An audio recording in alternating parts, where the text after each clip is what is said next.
Good evening, ladies and gentlemen. You are here with Austin from Ohio, and today is Thursday, March 25th, 2021.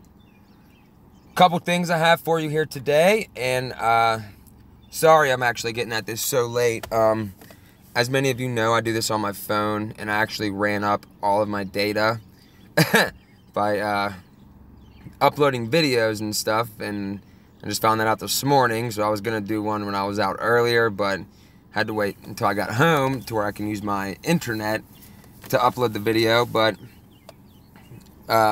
also had to go do some grocery shopping and stuff today to get some food and whatnot, because gotta have food, gotta eat. But today, actually, I have some things for you because, well, as you can tell, things are starting to really heat up.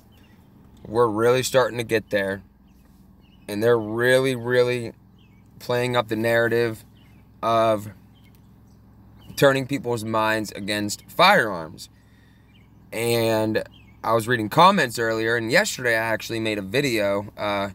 It was another edition of Sheeple Comments, but I ended up getting so mad reading those comments that I had to scrap the whole video. And I was like a half hour in. I ended up having to scrap the whole thing because I was saying things that were not myself at all whatsoever. Because I just get really mad when I see people who love their servitude. It's like a kick I'm on nowadays. I used to call people just straight communists. I'd be like, they're communists.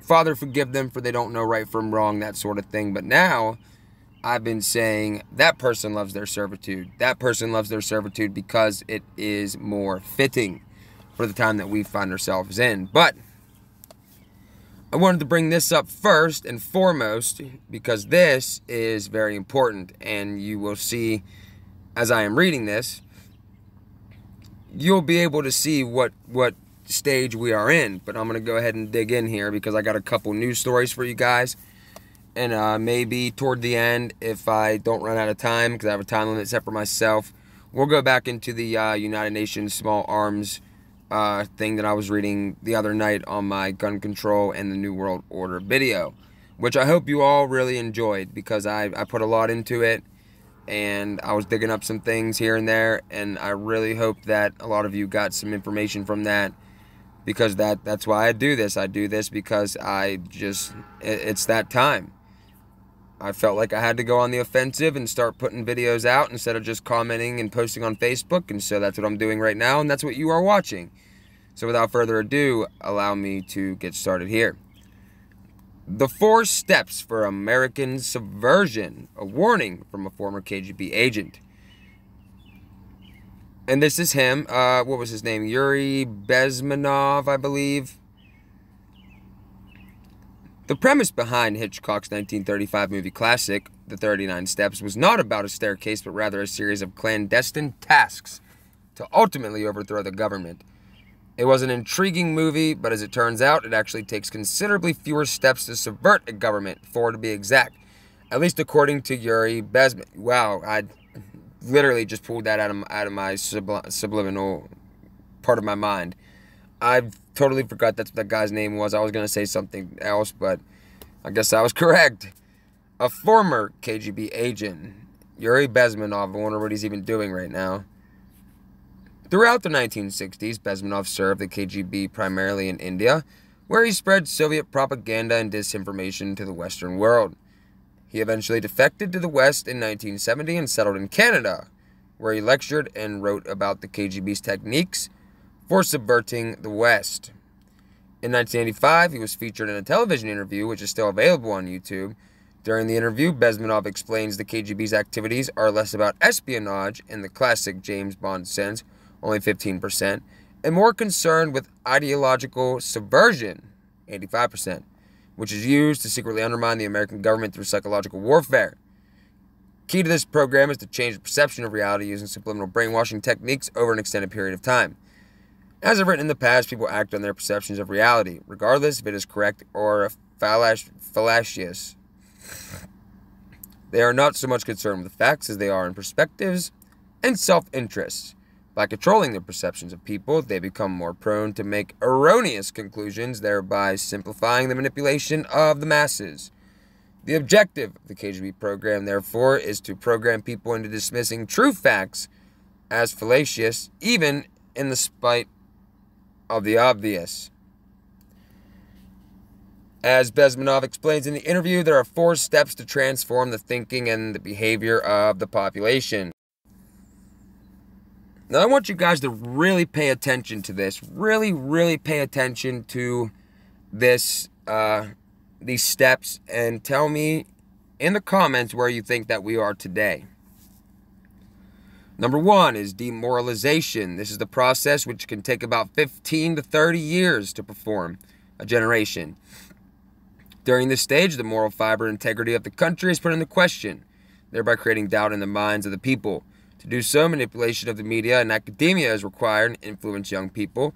As the younger generation embraces new values such as Marxism and Leninism, the older generation slowly loses control simply through attrition. Again, true facts no longer matter during this stage, but rather creating perceptions are of paramount importance. Number 2, destabilization. The purpose of this step is to change the status quo, particularly the country's economy, foreign relations, and defense systems. The intent is to create a massive government permeating society and becoming intrusive in the lives of its citizens. This can take from 2 to 5 years to perform, again with the active support of academia pushing youth in this direction. Here, entitlements and benefits are promised to the populace to encourage their support. Basically, they are bribing people into accepting their programs. Bezmenov claims after this stage is completed, the naive college professors are no longer needed since they will undoubtedly protest government policies when they discover the truth. They will be disposed of quickly. He cites examples of this occurring in Nicaragua, Grenada, Afghanistan, and Bangladesh. Yes, every single time a power has come to power, well, like the Leninist, Hitler, Mussolini, Pol Pot, Mao, King Leopold, did I say Mussolini? I think I did. Every single time they get to this point, the first thing they do is take out the people that brought them the power because, well, they know how they got the power. And they always go after the academia first. So all you college professors and school teachers out there, you need to quit while you're ahead still. Number 3, crisis. This is a major step lasting up to 6 weeks and involves a revolutionary change of power.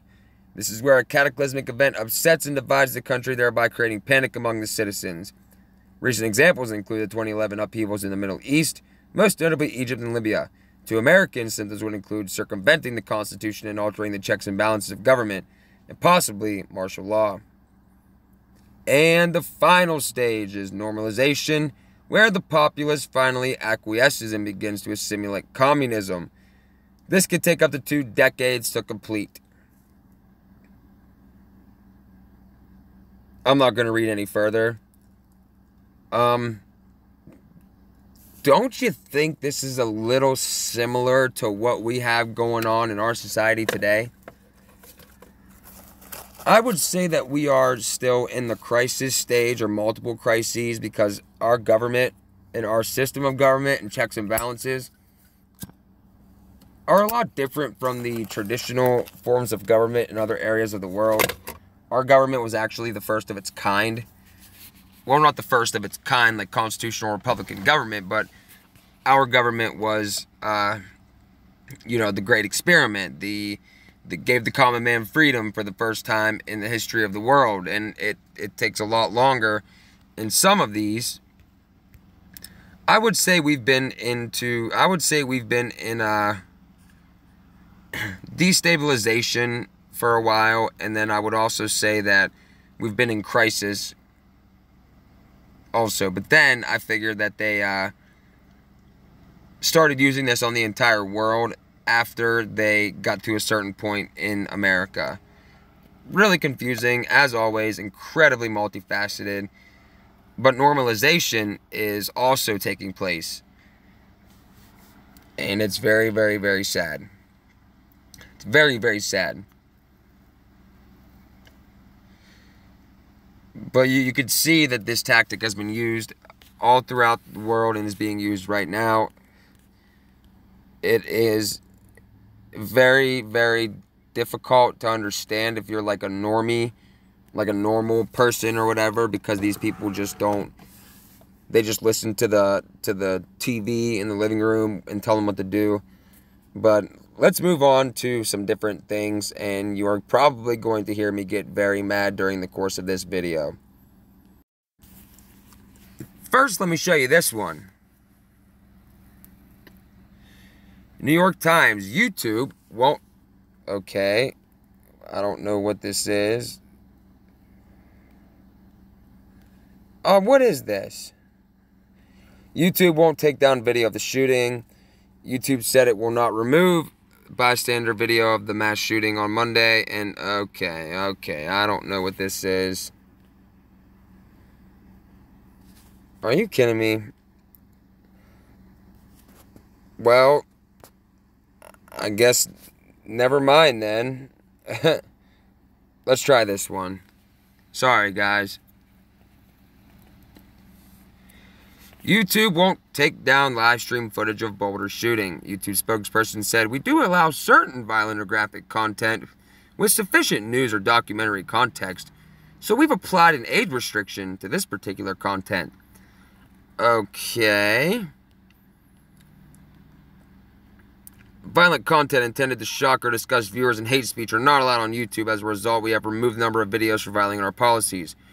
We do allow certain violent content in this. We already read that. And I kind of laughed at this because they'll take my videos down for literally nothing. Just because I say Bill Gates' name sometimes.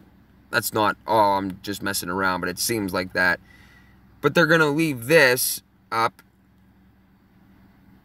And this is actual murder of people if, you know, by going what they're saying, not going by what we actually know. Going by what they're saying, this is a shooting where people were murdered on camera, and they're going to leave it up.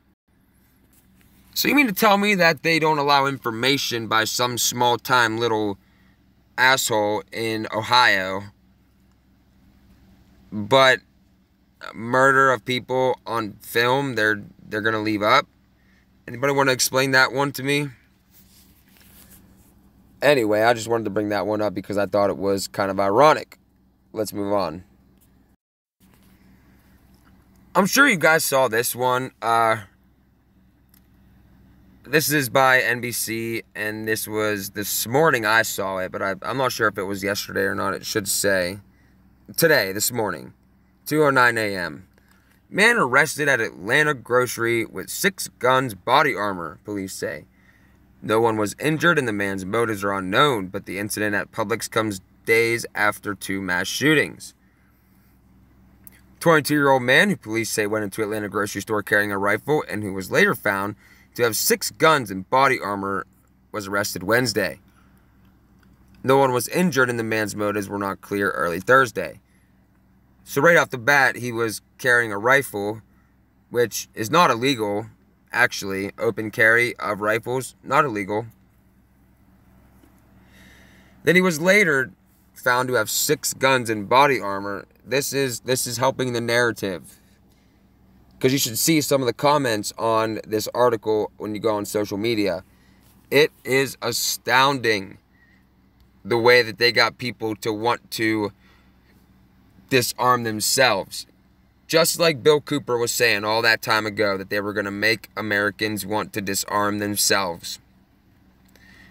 Rico Marley was booked into the Fulton County Jail on 11 charges, including 5 counts of criminal attempt to commit a felony and 6 counts of possession of firearm or knife during commission of or attempt to commit certain felonies, records show. First of all, criminal attempt to commit a felony, I didn't read anywhere that this guy was going to do anything. Nothing ever came out like that. I read that he got charged with reckless conduct, but I don't think this guy was actually going to do anything. And if you remember, back in 2019 where they were having all those shootings when Beto O'Rourke was going around saying, hell yes, we're going to take away your AR-15, your AK-47. They actually had that kid that had body armor and a rifle on, and he said he was testing his Second Amendment rights. That's like an exact quote of what he said. They do this stuff because it gets people to look at this right here and think that you're some crazy lunatic needs to be locked up. Here's something. If there's no victim, there is no crime. That's reality of real life, not countries and laws and man's law. No, that's real life. If there's no victim, there's no crime. And really think about that. Really, really think about that. No victim, no crime. And I didn't know 6 counts of possession of a firearm and knife during commission of attempt to commit certain felonies was even... I didn't know that that was an actual crime that you could be charged with. Because they would have to prove with evidence that you were going to commit felonies in a court of law. Because you're supposed to be innocent until proven guilty in this country. And this is how they get people to view possessing firearms and or any other weapon as illegal. They don't even really have to make a law as long as the people believe that it is wrong. The incident unfolded around 1:30 p.m. in a public supermarket. The man went into the bathroom in a store and officers were waiting for him when he left. At the time of his arrest, the suspect had a total of 6 firearms in his possession. The Atlanta Police Department said Thursday in a statement it was not clear where the other guns were found or if he was wearing the body armor. A photo showed 2 long guns and 4 handguns.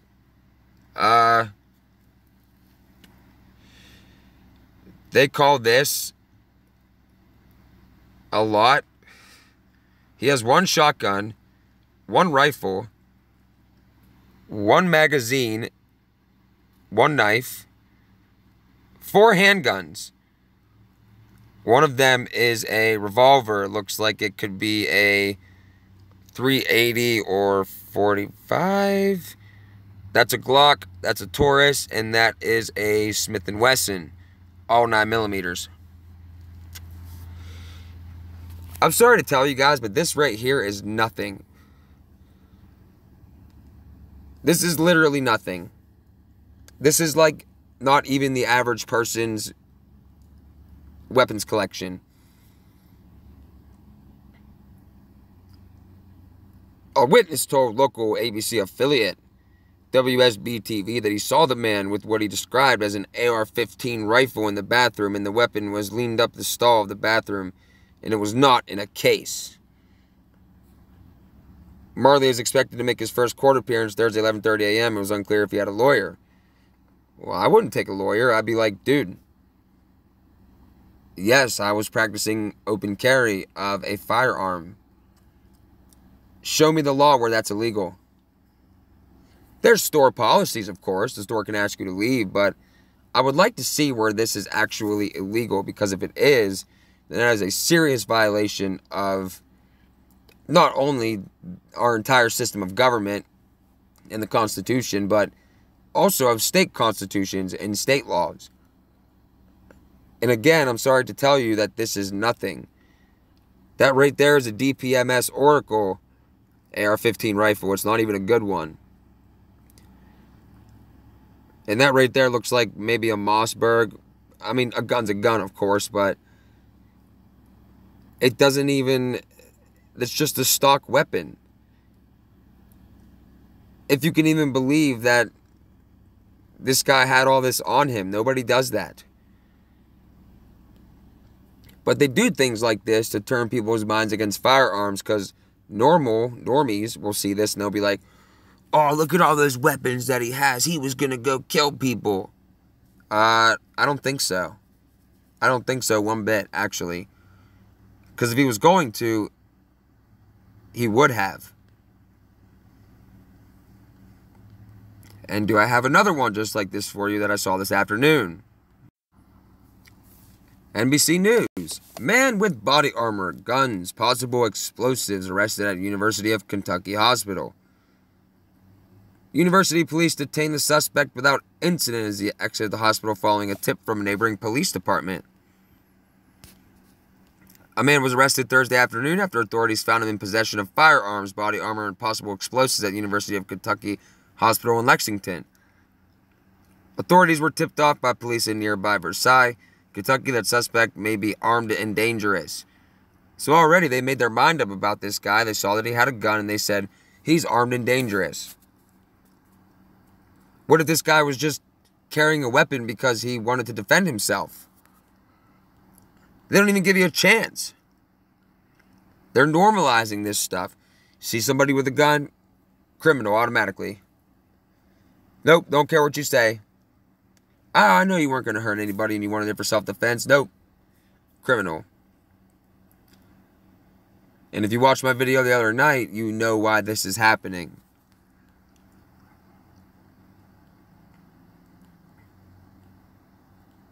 He will be charged with multiple state charges as well as pending federal charges, Monroe said.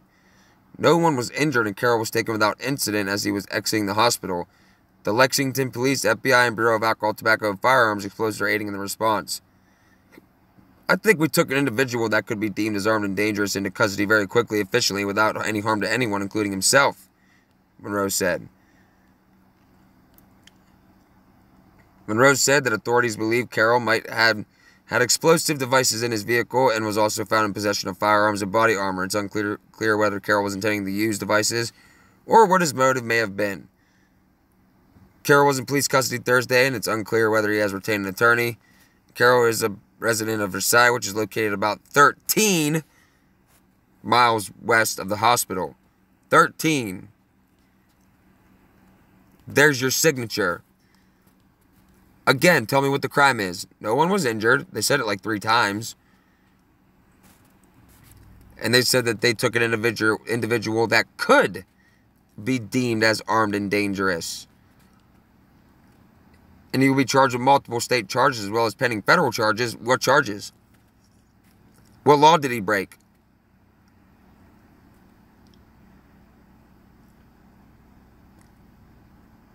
And you see how they have this going, just the wording of it.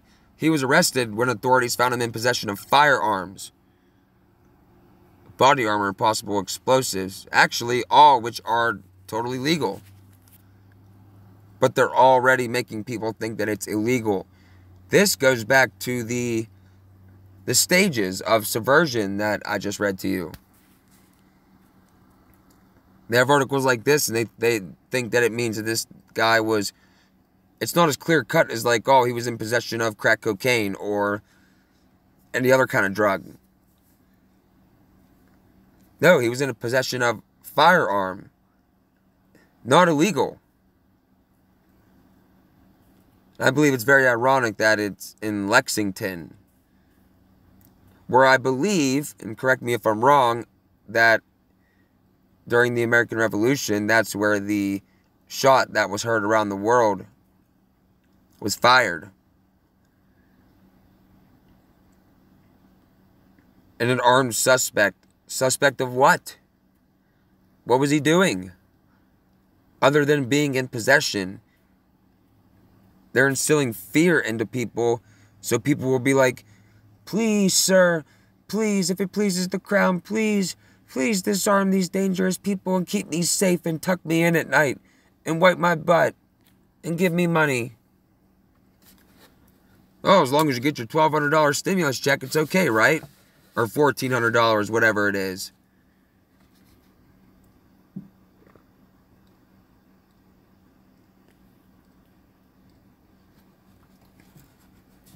After the year we've had with the whole C-19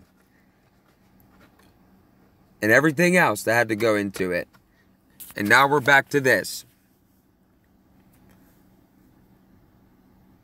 And I'm pretty sure I also mentioned this in one of my other videos too, when I came out and said that you were going to start seeing this stuff because of the agenda.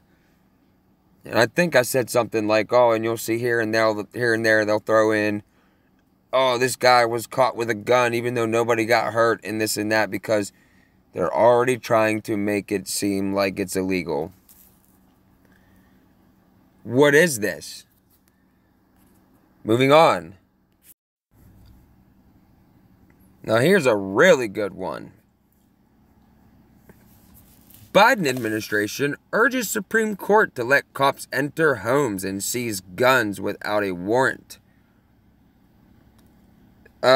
Basically, this should say Biden regime urges Supreme Court to let cops enter homes and seize guns against the Constitution. Or, even more paraphrased, Biden regime urges Supreme Court to let cops trample the American people and the Constitution's rights. The U.S. Supreme Court on Wednesday will hear oral argument in Caniglia v. Strom. Case could have sweeping consequences for policing, due process, and mental health. The Biden administration and attorney generals from 9 states urging the high court to uphold warrantless gun confiscation. But what would ultimately become a major Fourth Amendment case with an elderly couple spat over a coffee mug. This would violate the Fourth and the Second.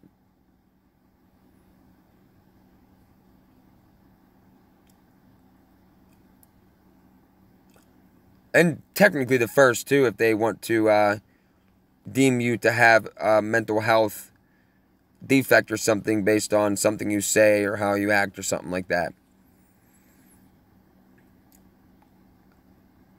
In August 2015, 68-year-old Edward Caniglia joked to Kim, his wife of 22 years, that he didn't use a certain coffee mug after his brother-in-law had used it because he might catch a case of dishonesty. That quickly spiraled into an hour-long argument. Growing exhausted from the bickering, Edward stormed to his bedroom, grabbed an unloaded handgun, and put it on the kitchen table in front of his wife. With a flair for the dramatic, he then asked, "Why don't you just shoot me and get me out of my misery?"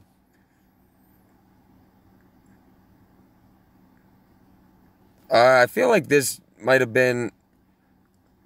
It said this guy joked, and he said he didn't want to use the coffee mug because he might catch a case of dishonesty.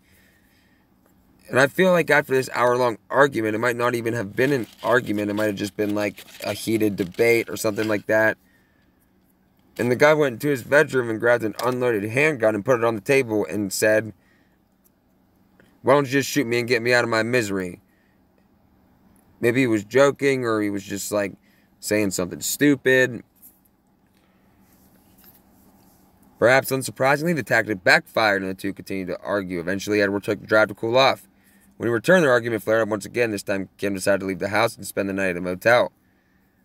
Next day, Kim phoned home. No answered. And she called the police, asked them to perform a well check. When they arrived, officers spoke with Edward on the back deck. According to incident report, he seemed normal, was calm for the most part, and even said he would never commit suicide. However, none of the officers asked Edward any questions about the factors relating to risk of suicide, violence, or prior misuse of firearms. No criminal record, no history of violence or self-harm. In fact, one of the officers later admitted that he did not consult any specific psychological or psychiatric criteria or medical professionals for his decisions that day. Still, police were convinced that Edward could hurt himself and insisted he head to a local hospital for a psychiatric evaluation. After refusing and insisting his mental health wasn't their business, Edward agreed only after police falsely promised they wouldn't seize his guns while he was gone. Compounding the dishonesty, police then told Kim that Edward had consented to the confiscation. Oh God. So they promised that they're not going to take his guns. And then, when he was gone, they told his wife that he consented to the confiscation. Believing the seizures were approved by her husband, Kim led officers to handguns in the couple owned, which were promptly seized. That's illegal. What the police did was illegal. Both of them would be fired if that was me, because I would have them in court. And they would both be fired, and I would hold their badge in my hand and laugh at them. Even though Edward was immediately discharged from the hospital, police only returned the firearms after he filed a civil rights lawsuit against them. Well, of course, they had no case. They lied and convinced his wife out of dishonesty to give them property that wasn't hers. Well, I guess if it was his wife, that they were hers technically, but she had no right. Critically, when the police seized the guns, they didn't claim it was an emergency or prevent imminent danger. Instead, the officers argued their actions were a form of community caretaking, a narrow exception to the Fourth Amendment's warrant requirement. Oh yeah, a narrow exception. Community caretaking. Hey, next time you get stopped by the cops and you tell them they can't search your car because it's your right and you might be in a hurry. Oh, we're community caretaking. We're just going to go ahead and have a look around anyway. Or in this case, oh, we know this person has guns or anything. We know they didn't commit any crime, threaten anybody, anything like that. But we're going to go up in there anyway with no warrant and violate their Second, Fourth, and, well, a whole slew of other laws, not just those rights, because of community caretaking. Is this the route they're going now? Seriously.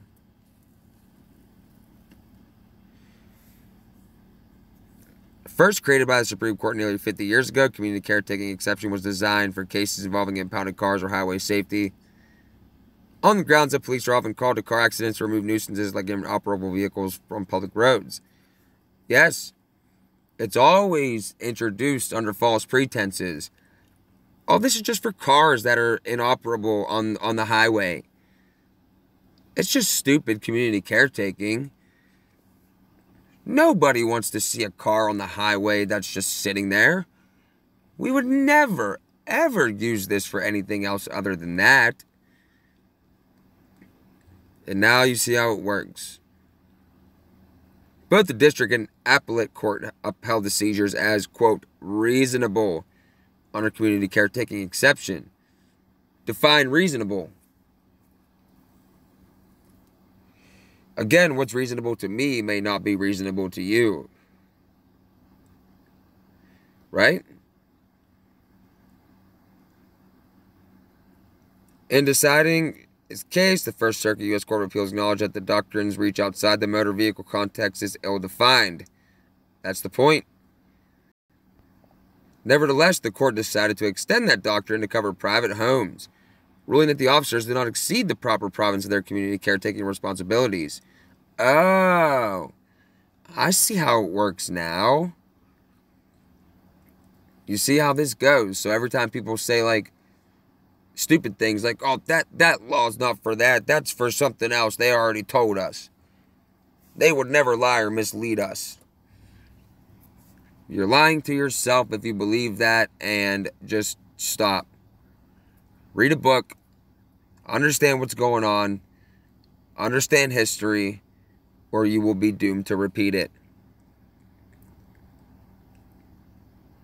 Look at this. Siding with law enforcement, the First Circuit noted that a police officer, quote, must act as a master of all emergencies who is expected to provide an infinite variety of services to preserve and protect community safety. By letting police operate without a warrant, the community caretaking exception is designed to give police elbow room to take appropriate action. Elbow room? More like a football field room. And they must act as the master of all emergencies? Whatever happened to the police not being able to be the judge, jury, and the executioner? Police represent the law. They are not the law. They represent the law. They can only act within the bounds of the law. The legal laws. And cops are supposed to ignore and not enforce laws that are unlawful.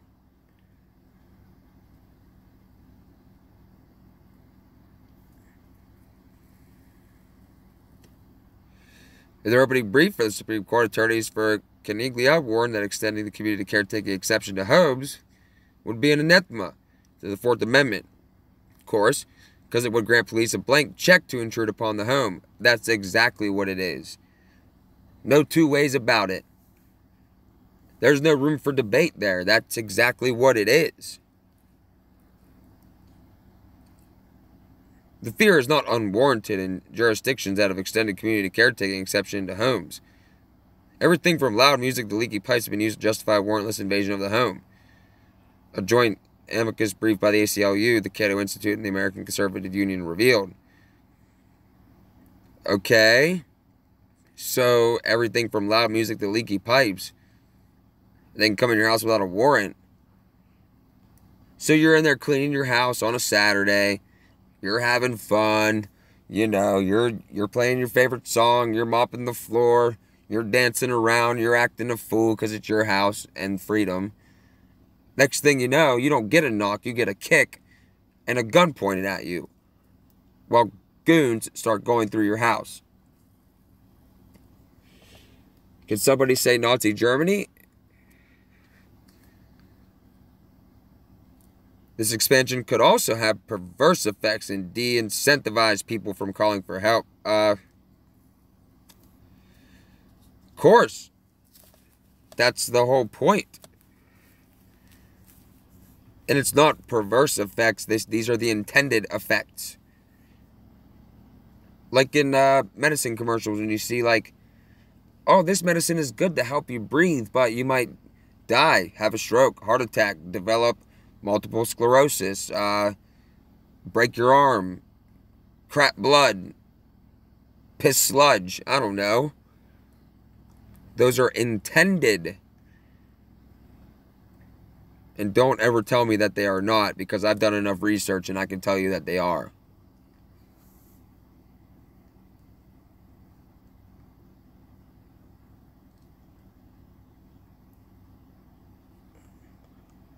We could just skim through the rest of this one. Whenever interaction with the police, request for help can become an invitation for police to invade the home. Not can become, will become. Let's see. First amicus brief before the High Court. The Biden administration glossed over these concerns and called on the justice to uphold the First Circuit Court's ruling that the ultimate touchstone of the Fourth Amendment is reasonableness. And the Justice Department argued that warrants should not be presumptively required when a government official's action is objectively grounded in non-investigatory public interest such as health or safety. Wait a minute. Let me read this again. The Justice Department argued that warrants should not be presumptively required when a government official's action is objectively grounded in non-investigatory public interest such as health or safety. Oh, okay, so as long as they say that they're not acting investigatively and they're concerned about safety, then they can trample all of your rights? Am I going crazy here, guys? Am I insane, or is this just insane itself?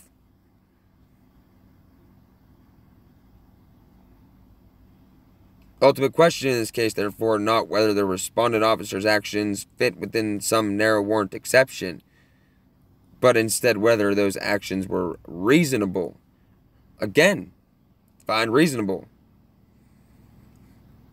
Justice Department felt that the actions were justified in Caniglia's case. Define justified. Again, these are arbitrary things that they're just throwing out there.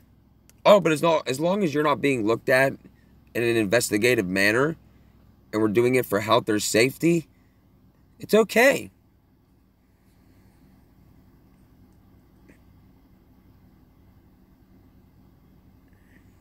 Oh, God.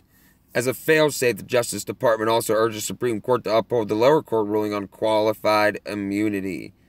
Grounds arguing that the officer's actions did not violate any clearly established law, so as to render the officers individually liable in damages action. These officers violated all types of laws, and including the supreme law of the land, supposed supreme law of the land.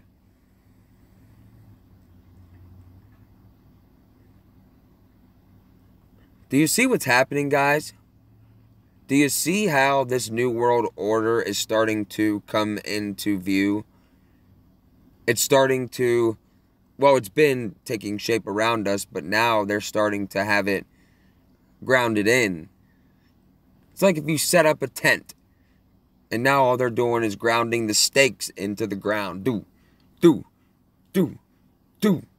Couple more to go, and it's all over.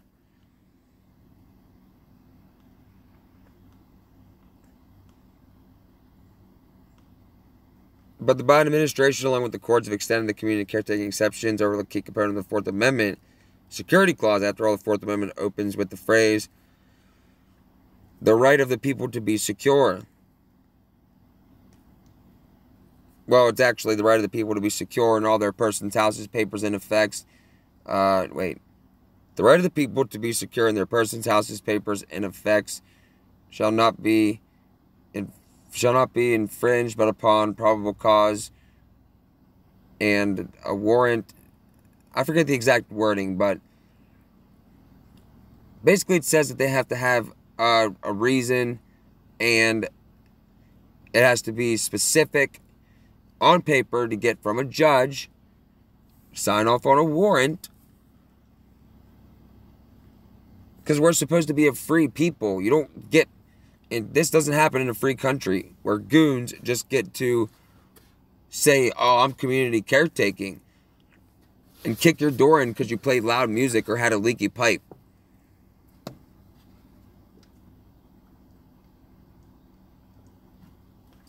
Are you kidding me?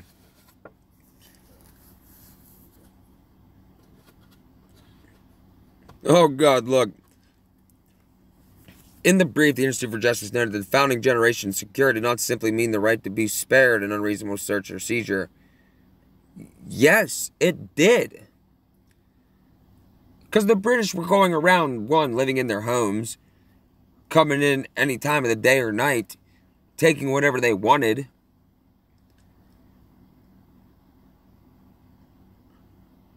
You know what? I'm going to pull up the Fourth Amendment. 1 second. Okay, the Fourth Amendment reads, the right of the people to be secure in their persons, houses, papers, and effects against unreasonable searches and seizures shall not be violated, and no warrant shall issue, but upon probable cause supported by oath or affirmation, and particularly describing the place to be searched and the persons or things to be seized.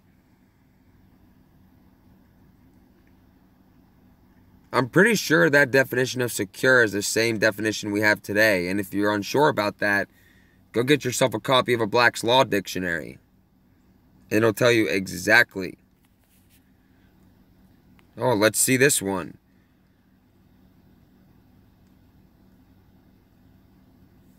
Yeah. So, you have right to be secure in on yourself, your house, all your papers, and your effects. So your car, your whatever else is yours.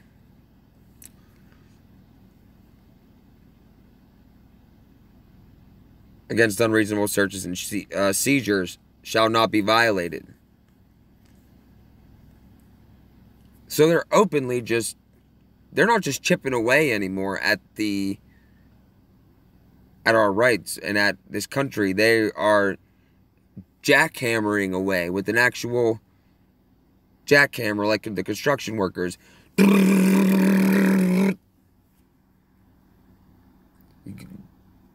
When are all of these morons going to wake the up? Moving on. I found this piece particularly interesting because, well, exactly what it says. And my wife showed me this, actually, right before I was getting ready to do this. And she was like, oh, I got an article that you could put in your video. And I was like, you know, I'm always open to anything. Father of slain officer in Boulder says he would be deeply offended to know his death would be used to promote gun control. Well, gee willikers. The father of the police officer who was shot and killed during the Boulder, Colorado mass shooting said his son will be deeply offended to see his death being used to push for gun control measures. And he said, quote, my son would have been deeply offended to know his death would be used to promote gun control. Before he was an officer, he enjoyed shooting, end quote. Just because some wacko goes around shooting people doesn't mean guns need to be taken away. You can't take away enough guns to protect this country. Fact. That goes with what I said yesterday. If I hit somebody with my car, does that mean you have to give up your car? I would hope not, because you didn't do it. And we don't punish groups. We punish individuals in this country because we have individual rights. Literally so easy to understand. Individual does something, that individual is now liable. And in schools and even in workplaces, we have that sort of group punishing environment. At my job, people got caught on their cell phone. You know what they did? They started punishing everybody. Everybody. I actually have a better example. At my work, somebody had a sit-down forklift, which is like a regular forklift that you would think of, like where you sit down on it and you like drive it. And then there's the stand-up forklifts, which is what I drive. And they're a lot different. They go a lot higher and they operate a lot differently. But the yard jockey, who brings up all the trucks and stuff and puts them in the bays to be loaded and or unloaded, depending on if they're going to shipping or receiving, he accidentally ran into the rack. And he ruined that thing. Ruined that thing. I call him Wreck-It Racks. Not to his face, of course, but yeah, I call him Wreck-It Racks. But so he ran into the rack with it. He like backed up into it or something. Well, it wasn't done on the kind of forklift that I drive, and it wasn't done by any operators, which is my job title, and there's like 8 of us or whatever. It was done by this guy who's not in our department, does not drive the same machinery, and he's an individual. We all got punished. And we had a meeting, and they said, oh, I know none of you guys did it, which is cool, but nobody's allowed to drive down through these racks anymore. You have to go around and down into the rack and flip over to the other one, which wastes an enormous amount of time. But that's the environment. So one person does something, now you punish the whole group. That is a communist tactic. But this guy, his son, the police officer, was killed. And he is still not agreeing that his son's death should be used for what they're using it for. I mean, come on.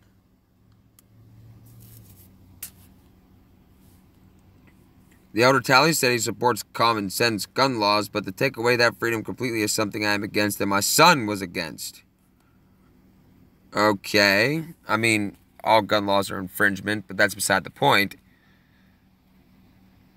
I saw somebody earlier on the comments say they were arguing with people about owning guns, and this one woman said,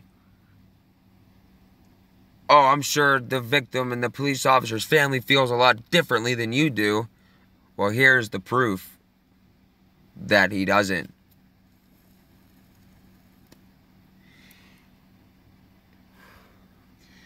This is getting to be very exhausting.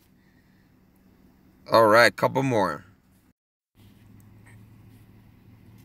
Oh, I actually thought that this was going to load a lot faster. Come on. Despite recent mass shooting, oh, this is from Newsweek, 3/25/21, so today. Despite recent mass shooting, support for stricter gun laws has declined. Thank the Lord for that. In the wake of 2 mass shootings this month, one in Georgia and the other in Colorado, new polling shows that support for stricter gun laws has declined compared to 2 years ago. 8 people were killed. One lone gunman attacked 3 separate massage parlors in Atlanta on the 16th of March. Less than a week later, 10 people were killed when a gunman opened fire in King Soopers in Boulder, Colorado. On the 22nd of March, those mass shootings came after gun violence led to more than more deaths in 2020 than any other year in at least 2 decades. I don't know if I believe that. And if you go look, knife attacks in the United States are committed more than gun attacks, and it's not even close.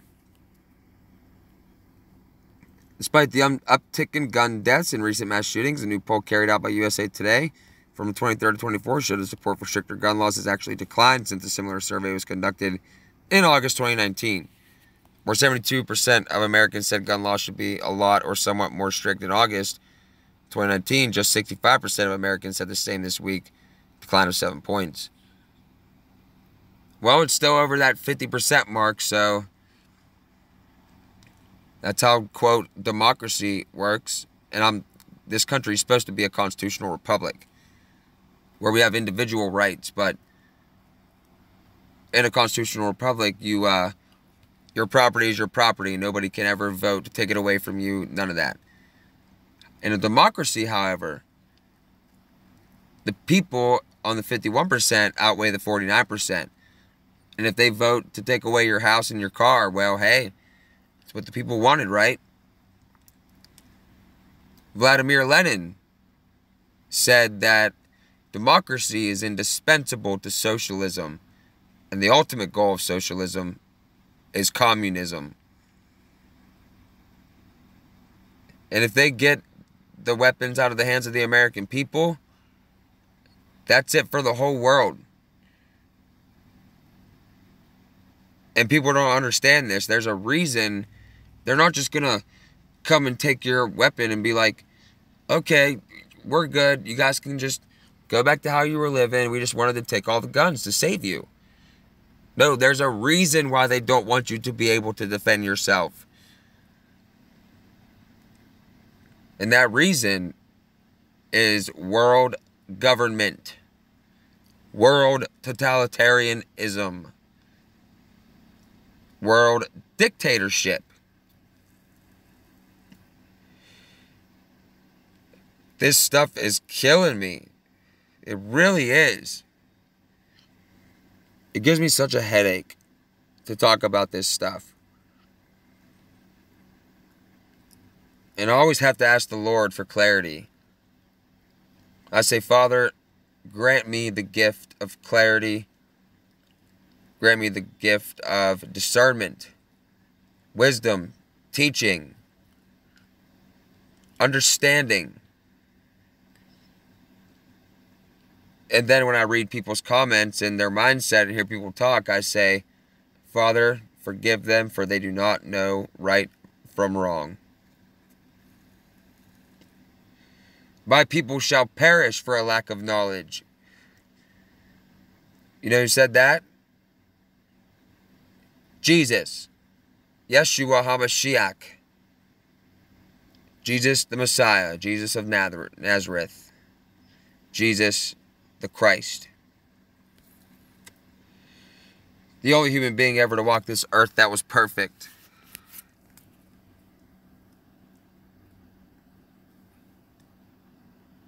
God came to earth in in the flesh, to live amongst us, to show us how to live. And then he gave his own life for all of our sins so that we may be forgiven. But this kind of stuff is just... And these polls, I don't even know where they get them. Were you ever polled? Anybody in the comments? Were you ever polled on this stuff? Did somebody get a hold of you and say, hey, you want to answer a couple questions for me? You want to take this poll? No. I will guarantee that you never got contacted about a poll.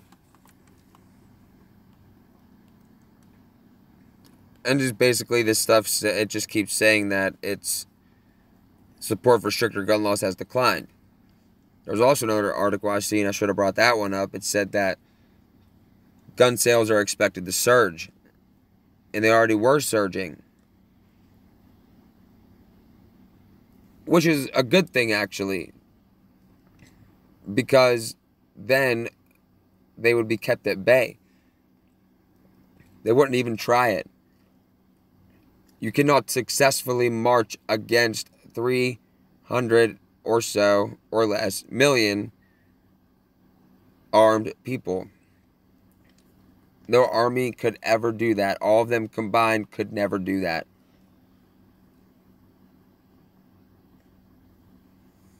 That's why they have to go the other route, which is to just psychological warfare. Sun Tzu wrote in The Art of War that the ultimate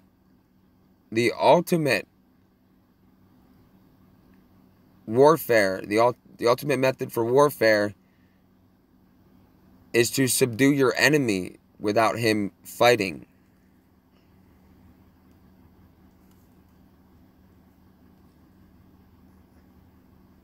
That's where we are here. One more thing for you guys. This is a quote by Mikhail Gorbachev. And I wanted to bring this up the other day when we were reading this stuff about the Russians and the United States working together and the blueprint for the peace race and all that stuff. And whenever the Soviet Union fell, and I wanted to talk about the Cold War and how that was a total farce, and how people think that communism was destroyed after the end of the Cold War and the fall of the Berlin Wall and the creation of, or the end of the Soviet Union. But what they don't get was that Mikhail Gorbachev was I believe he was the final president of the Soviet Union when it was actually called the Soviet Union. I could be wrong about that one. But this quote here: "Gentlemen, comrades, do not be concerned about all you hear about glasnost and perestroika and democracy in the coming years. They are primarily for outward consumption.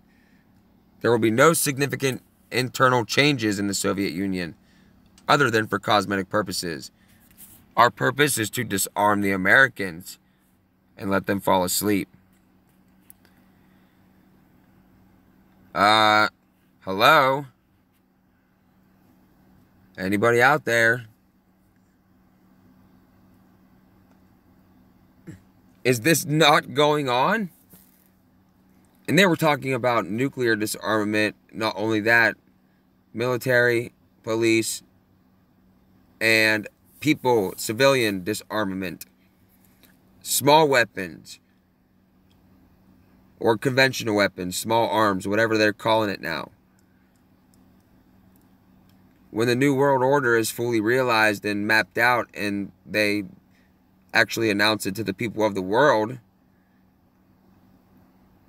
there will be a restored Soviet Union with the Ukraine, Georgia, Kazakhstan, all of them. But this time, the United States will also be its own Soviet Union, along with Mexico and Canada, I believe. It's time to wake up, guys. It's time to wake up. Now, let's pray. Our Father, who art in heaven, hallowed be thy name. Thy kingdom come, thy will be done, on earth as it is in heaven. Give us this day our daily bread, and forgive us our trespasses, as we forgive those who trespass against us.